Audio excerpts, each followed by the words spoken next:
BJP ರಾಜ್ಯ ಕಾರ್ಯಕಾರಿಣಿ ಸಭೆ ಮಂಗಳೂರಿನಲ್ಲಿ ನವೆಂಬರ್ ದಿನಾಂಕ 5ರಂದು ಮುಖ್ಯಮಂತ್ರಿಗಳಾದ ಶ್ರೀ ಬಿಎಸ್ ಯಡಿಯೂರಪ್ಪರವರಿಂದ ದೀಪ ಬೆಳಗಿಸುವ ಮೂಲಕ ಉದ್ಘಾಟನೆಗೊಂಡಿತು.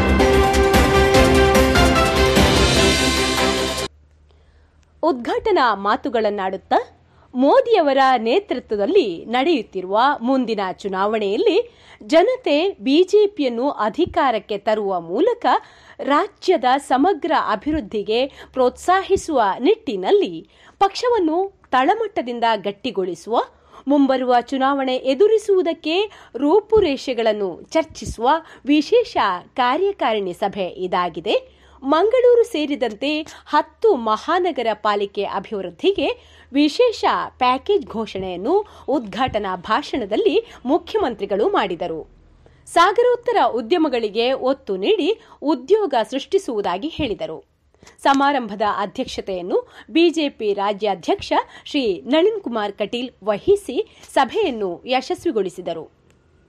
ವೇದಿಕೆಯಲ್ಲಿ ಸರ್ವಶ್ರೀಗಳಾದ Eshwarappa, Jagadish Shettar, Pralhad Joshi, Ashwath Narayan, CT Ravi, Kota Srinivasa Poojari, Aravind Limbavali, BL Santhosh, DV Sadananda Gowda, Shrimati Shobha Karandlaje, captain Ganesh Karnik ಮೊದಲಾದವರು ಭಾಗವಹಿಸಿದ್ದು, ಕಾರ್ಯಕ್ರಮದಲ್ಲಿ ದಕ್ಷಿಣ ಕನ್ನಡದ ಶಾಸಕರುಗಳು, ಜಿಲ್ಲಾ ಪಂಚಾಯತ್ ಅಧ್ಯಕ್ಷರು, ಸದಸ್ಯರು, ರಾಜ್ಯ ಬಿಜೆಪಿ ವರಿಷ್ಠರು, ಪ್ರಮುಖರು ಉಪಸ್ಥಿತರಿದ್ದರು.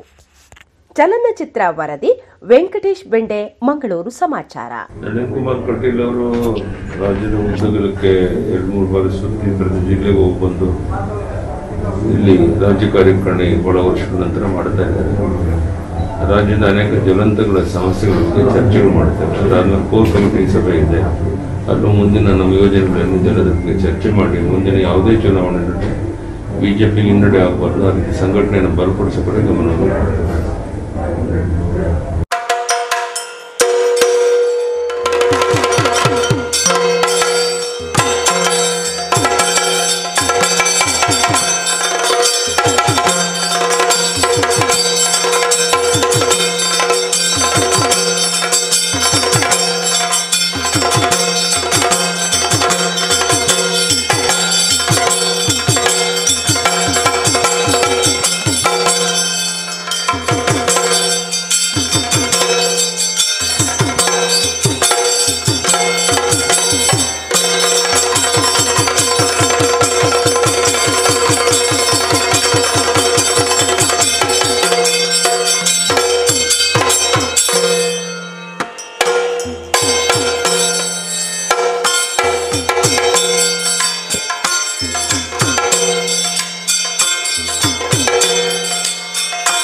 ಬಿಜೆಪಿಯ ಕಾರ್ಯಕಾರಿಣಿ ಸಭೆ ನಡೆಯಿತು.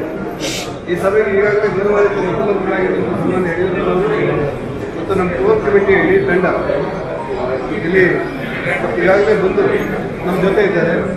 ಇನ್ನೊಂದು ಅರ್ಧ ಗಂಟೆಯಲ್ಲಿ ಕೋರ್ ಕಮಿಟಿ ಪ್ರಾರಂಭವಾಗಿದೆ. ಬಹುತೇಕ ರಾಜ್ಯ ರಾಜಕಾರಣದ ಎಲ್ಲ ವಿಚಾರಗಳ ಬಗ್ಗೆ ಚರ್ಚೆ ಸೇರಿದಂತೆ ರಾಜ್ಯ ಸರ್ಕಾರದ ಅಭಿವೃದ್ಧಿ ಯೋಜನೆಗಳ ವೇಗವನ್ನು ಯಾವ ರೀತಿ ಪಡೆಯಬೇಕು ಅನ್ನೋ ಕಲ್ಪನೆಯೊಂದಿಗೆ ಮತ್ತೆ ನಮ್ಮ ಸಂಘಟನಾತ್ಮಕ ವಿಚಾರಗಳ ಬಗ್ಗೆ ಚರ್ಚೆಯಾಗಿ ಮುಂದಿನ ಗ್ರಾಮ ಪಂಚಾಯತ್, ತಾಲೂಕು ಪಂಚಾಯತ್, ಜಿಲ್ಲಾ ಪಂಚಾಯತ್ ಚುನಾವಣೆ ಸೇರಿದಂತೆ ಇಡೀ ಸಂಘಟನೆಯ ಆಧಾರದಲ್ಲಿ ಇಡೀ ರಾಜ್ಯವನ್ನು ಒಳ್ಳೆಯ ಚುನಾವಣೆಯಲ್ಲಿ ಯೋಜನೆಗಳನ್ನು ರಾಜ್ಯಾಧ್ಯಕ್ಷ ಸಂಘಟನೆಯ ಸೂತ್ರವನ್ನು ಮತ್ತು ಪಂಚರತ್ನಗಳ ಕಲ್ಪನೆಯನ್ನು ಅತ್ಯಂತ ಕಂಪ್ಲೀಟಾಗಿ ಪಾಲಿಸಿಕೊಂಡು ಇಡೀ ರಾಜ್ಯದಲ್ಲಿ ಭಾರತೀಯ ಜನತಾ ಪಕ್ಷದ ಬೆಳವಣಿಗೆಗೆ ಈ ಕಾರ್ಯಕಾರಿಣಿ ಅತ್ಯಂತ ಆಶಾದಾಯಕವಾದ ವಾತಾವರಣ ನಿರ್ಮಾಣ ಮಾಡುತ್ತೆ ಅನ್ನೋ ವಿಶ್ವಾಸವನ್ನು ಹೊಂದಿದ್ದೇವೆ. ಯಾವುದೇ ವ್ಯವಸ್ಥೆ ಇದೆ, ಸಿಬಿಐ ಎನ್ನುವಂಥದ್ದು ಒಂದು ಸ್ವತಂತ್ರವಾದ ಪ್ರತಿಷ್ಠೆ. ಯಾವ ಕಲೆಕ್ಟರ್ಗಳಿಗೂ ಕೂಡ ಅವರದೇ ಆದ ವಿಚಾರಗಳನ್ನು ಚರ್ಚೆ ಮಾಡ್ತಾರೆ. ಸರ್ಕಾರ ಯಾವ ವ್ಯವಸ್ಥೆ ಮಾಡಿದ್ದಾರೆ.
सुजला सुफला मलयज शीतला सस्य श्यामला मातरम् वन्दे मातरम् शुभ्रज्योत्स्ना पुलकितयामिनी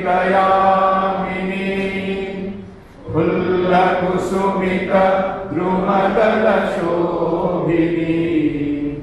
सुहासिनी सुमधुरभाषिणी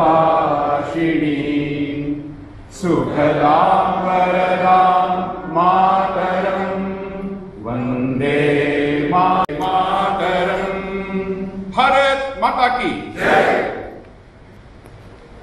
ಹನುಮ ಉದಿಸಿದ ನಾಡು ಚೆಡು ಕನ್ನಡ ನಾಡು ಅಂತ ಕರೆಯುವಾಗಲೆಲ್ಲ ಆ ಕನ್ನಡ ನಾಡಿನ ಅತ್ಯಂತ ಶ್ರೇಷ್ಠ ಸ್ಥಳಗಳಲ್ಲಿ ಒಂದಾದಂತ ಹೇಳ್ತಾ ಇದ್ರು.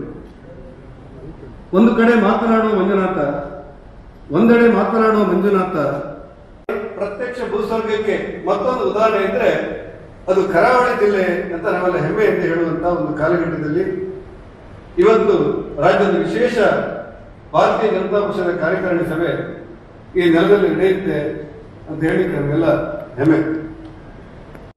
ಸಂಜೆವರೆಗೂ ಕೂಡ ಪಾರ್ಟಿಯ ಸೈದ್ಧಾಂತಿಕ ವಿಚಾರಗಳು ಮತ್ತು ಸಂಘಟನೆಗಳ ಬಗ್ಗೆ ಸುದೀರ್ಘವಾದಂತಹ ಚರ್ಚೆ ನಡೆಯಲಿದೆ.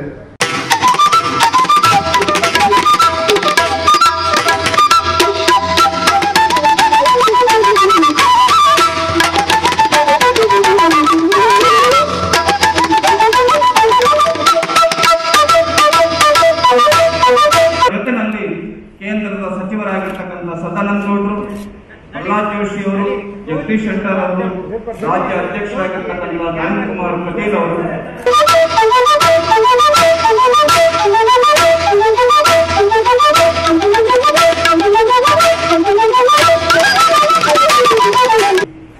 ಯಡಿಯೂರಪ್ಪನವರಲ್ಲಿ ವಿನಂತಿಯನ್ನ ಮಾಡ್ತಾರೆ. ಭಾರತ್ ಮಾತಾ ಕಿ, ಭಾರತ್ ಮಾತಾ ಕಿ, ಭಾರತ್ ಮಾತಾ ಕಿ. ಉದ್ಘಾಟನಾ ಭಾಷಣವನ್ನ ನಮ್ಮ ಮುಖ್ಯಮಂತ್ರಿಗಳು ಪುಷ್ಪಾರ್ಚನೆ ಮಾಡಿದ ನಂತರ ಉದ್ಘಾಟನಾ ಭಾಷಣವನ್ನ ಮಾಡ್ತಾರೆ. ಮಾನ್ಯ ಶ್ರೀ ಯಡಿಯೂರಪ್ಪನವರು ಉದ್ಘಾಟನಾ ಭಾಷಣವನ್ನ ಮಾಡಬೇಕು ಅಂತ ಹೇಳಿ ವಿನಮ್ರವಾಗಿರ್ತಕ್ಕಂಥ ವಿನಂತಿಯನ್ನ ಮಾಡ್ತೇನೆ. ಭಾರತ್ ಮಾತಾ ಕಿ. ಉದ್ಘಾಟನಾ ಭಾಷಣ ಮಾನ್ಯ ಶ್ರೀ ಯಡಿಯೂರಪ್ಪನವರು. ನಳಿನ್ ಕುಮಾರ್ ಕಟೀಲ್ ಅವರೇ,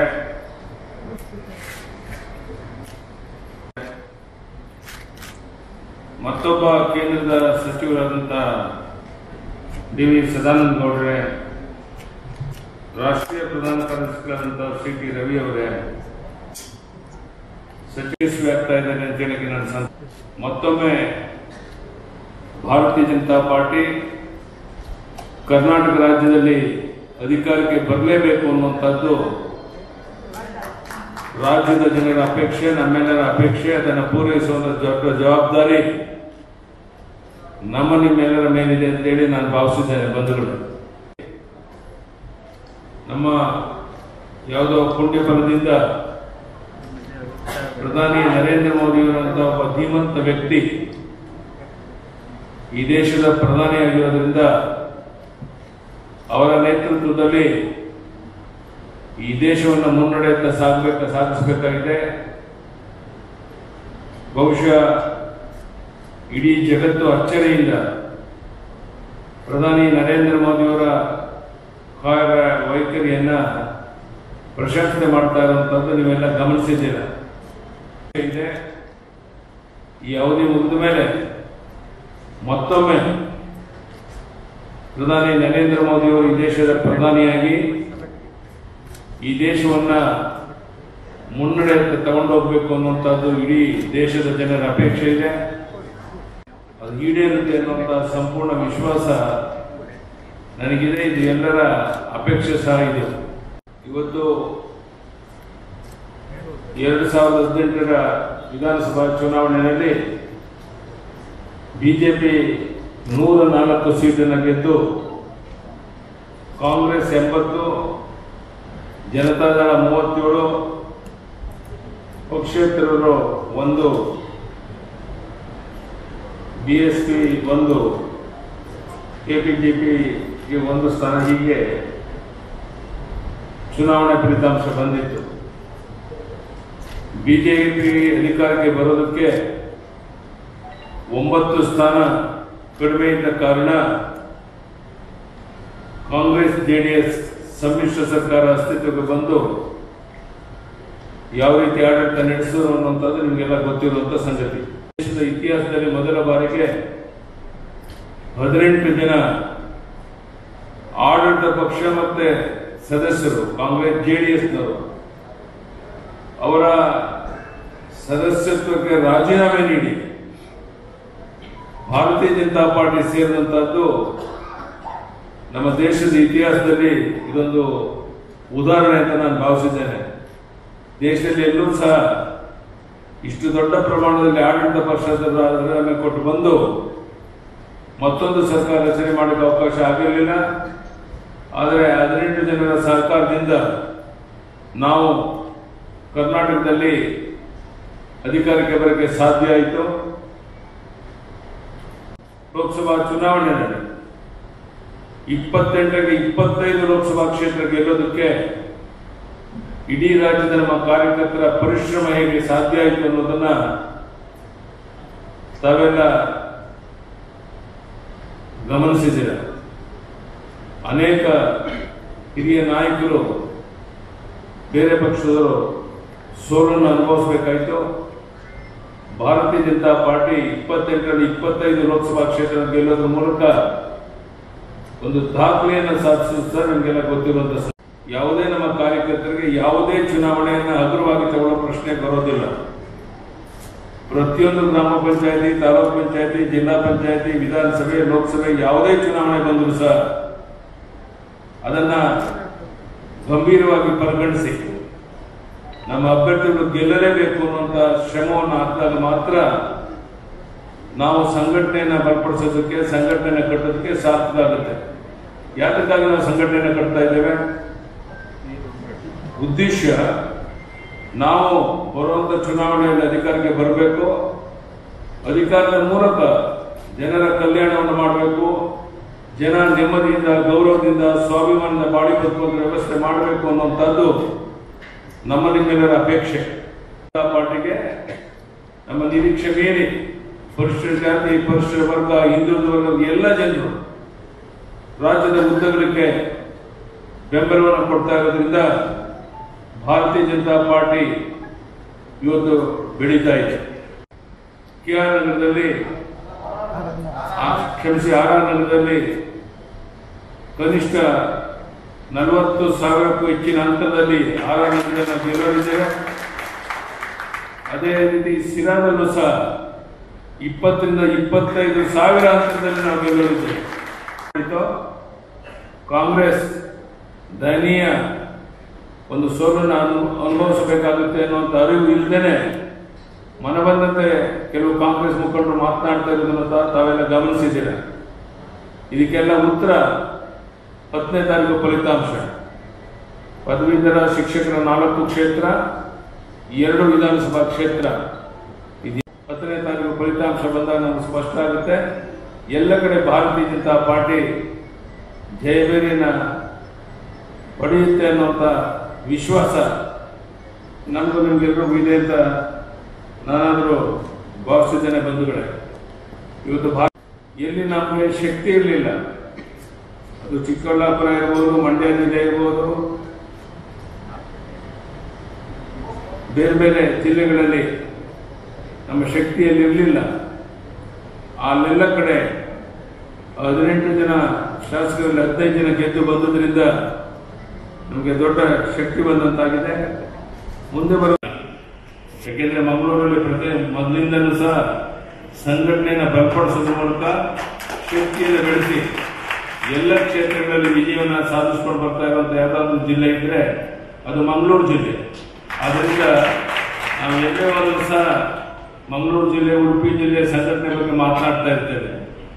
ಆ ರೀತಿ ಒಂದು ಸಂಘಟನೆಯನ್ನ ಬೆಳೆಸ್ತಾ ಇರುವಂತ ಈ ಒಂದು ಜಿಲ್ಲೆಯಲ್ಲಿ ಇವತ್ತು ರಾಜ್ಯ ಕಾರ್ಯಕಾರಿಣಿ ಸಮಿತಿ ನಡೀತಾ ಇರುವಂತದ್ದು ಅತ್ಯಂತ ಸಂತೋಷ ಸಂಗತಿಯಿಂದ ನಾನು ಭಾವಿಸ್ತೇನೆ. ಮಂಗಳೂರಿಗೆ ಈ ಮಹಾತ್ಮ ಗಾಂಧಿ ನಗರ ವಿಕಾಸ್ ಯೋಜನೆಯಲ್ಲಿ ಸುಮಾರು 125 ಕೋಟಿ ರೂಪಾಯಿ ಖರ್ಚು ಮಾಡೋಕ್ಕೆ ನಿಮಗೆ ಅವಕಾಶವನ್ನು ಮಾಡಿಕೊಡ್ತಾ ಇದೆ. ಮಂಜೂರಾತಿಯನ್ನು ಕೊಡಬೇಕು ಅಂತ ಆದೇಶವನ್ನು ಮಾಡಿದ್ದೇನೆ.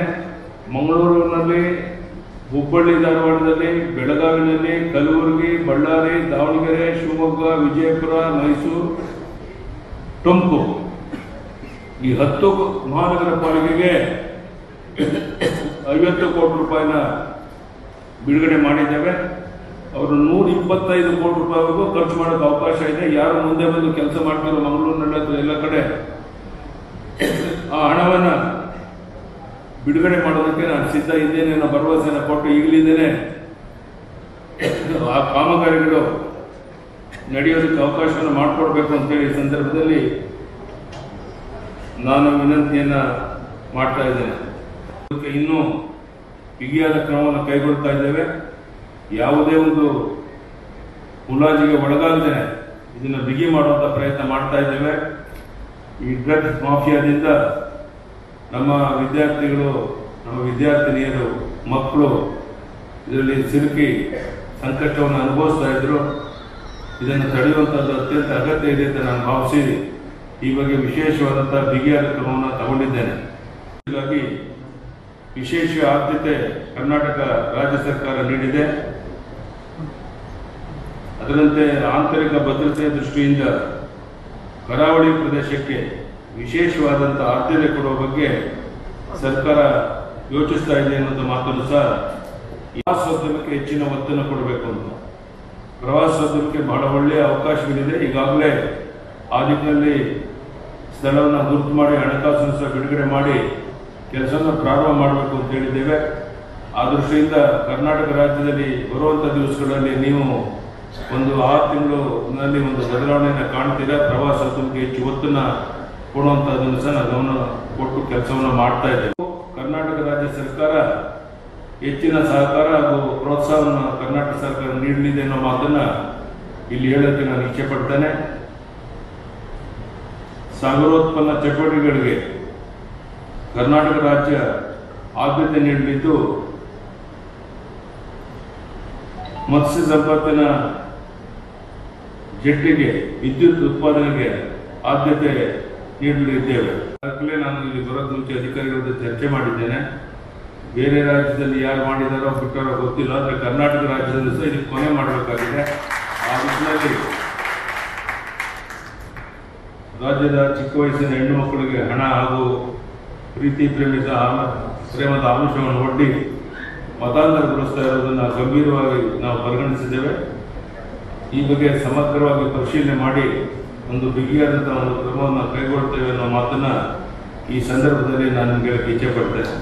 ಇದ್ರೂ ಸಹ ಸುಧಾರಣೆ ಮಾಡಿಕೊಂಡು ರಾಜ್ಯದ ಸರ್ವಾಂಗೀಣ ಅಭಿವೃದ್ಧಿಗೆ ವಿಶೇಷ ಪ್ರಯತ್ನ ಮಾಡ್ತಿರೋ ಸಂದರ್ಭದಲ್ಲಿ ಮಂಗಳೂರಲ್ಲಿ ವಿಶೇಷವಾದ ರಾಜ್ಯ ಕಾರ್ಯಕಾರಿಣಿ ಸಮಿತಿ ಸಭೆ ನಡೀತಾ ಇದೆ. ನನಗನ್ಸುತ್ತೆ ಇನ್ನೊಂದೆರಡು ತಿಂಗಳಲ್ಲಿ ಇನ್ನೂ ಹಣಕಾಸಿನ ಸ್ಥಿತಿ ಸುಧಾರಣೆ ಆಗುತ್ತೆ.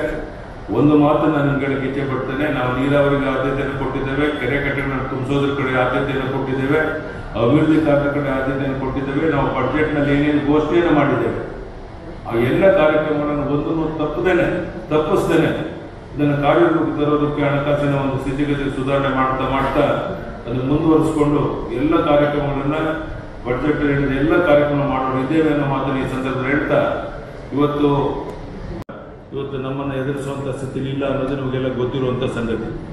ಆದರೆ ಸಂಘಟನೆಯನ್ನು ಬಲಪಡಿಸಬೇಕಾಗಿದೆ.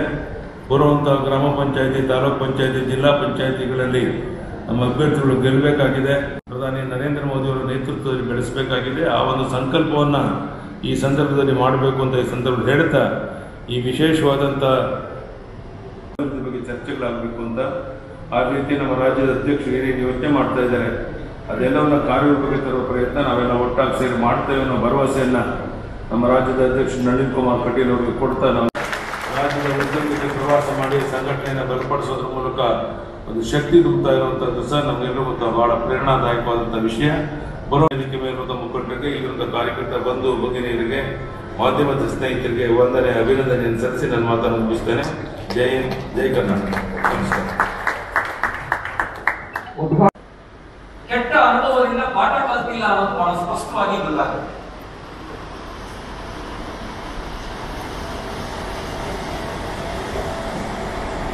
ಸವಾಸ್ ದೋಷದಲ್ಲಿ ಸನ್ಯಾಸಿಯೂ ಕೆಟ್ಟ ಅಂತ ಒಂದು ಗಾದೆ ಮಾತಿದೆ. ಕಾಂಗ್ರೆಸ್ನ ಸವಾಸದಲ್ಲಿ ಶಿವಸೇನೆಯೂ ಕೆಟ್ಟು ಹೋಗಿರ್ತಕ್ಕಂಥದ್ದು ತಂದೆಯ ಮೌಲ್ಯಕ್ಕೆ ವಿರುದ್ಧವಾಗಿ, ತಂದೆ ಯಾವುದನ್ನ ಪ್ರಜಾಪ್ರಭುತ್ವದಲ್ಲಿ ಪ್ರತಿಪಾದನೆ ಮಾಡಿ ತುರ್ತು ಪರಿಸ್ಥಿತಿಯ ವಿರುದ್ಧ ಪ್ರತಿಭಟಿಸಿದ್ರು, ಮಾಧ್ಯಮ ಸ್ವಾತಂತ್ರ್ಯವನ್ನು ಹತ್ತಿಕ್ಕತಕ್ಕಂಥ ನೀತಿಯ ವಿರುದ್ಧ ಸಿಡಿದೆದ್ದಿದ್ರು, ಸಾಮ್ನಾದ ಕಠಿಣ ಸಂಪಾದಕೀಯದ ಮೂಲಕ ಪರಿಸ್ಥಿತಿಯನ್ನ ಅನಾವರಣಗೊಳಿಸುವಂತ ಕೆಲಸ ಮಾಡ್ತಿದ್ರು. ಆ ಧ್ವನಿಯನ್ನು ಹತ್ತಿಕ್ಕತಕ್ಕಂಥ ಕೆಲಸವನ್ನ ಮಾಡ್ತಾ ಇದೆ. ಇದನ್ನು ಈಗಾಗಲೇ ದೇಶದ ಉದ್ದಗಲಕ್ಕೆ ಖಂಡಿಸುವಂತ ಕೆಲಸವನ್ನ ಭಾರತೀಯ ಜನತಾ ಪಾರ್ಟಿ ಮಾಡಿದೆ. ಪ್ರಜಾಪ್ರಭುತ್ವದ 4ನೇ ಅಂಗ ಅಂತ ಕರೆಸಿಕೊಂಡಿರ್ತಕ್ಕಂಥ ಪತ್ರಿಕಾ ರಂಗದ ಸ್ವಾತಂತ್ರ್ಯವನ್ನ ಹತ್ತಿರ್ತಕ್ಕಂಥ ಯಾವುದೋ ಹಳೆಯ ಕೇಸಿಗೆ ಖಂಡಿಸುವ ಕೆಲಸವನ್ನ ಮಾಡ್ತೇವೆ. ಈ ಮೂಲಕ ಧ್ವನಿಯನ್ನು ಹತ್ತಿಪ್ಪಬಹುದು ಅಂತ ಹೇಳಿ ಬಯಸಿದ್ರೆ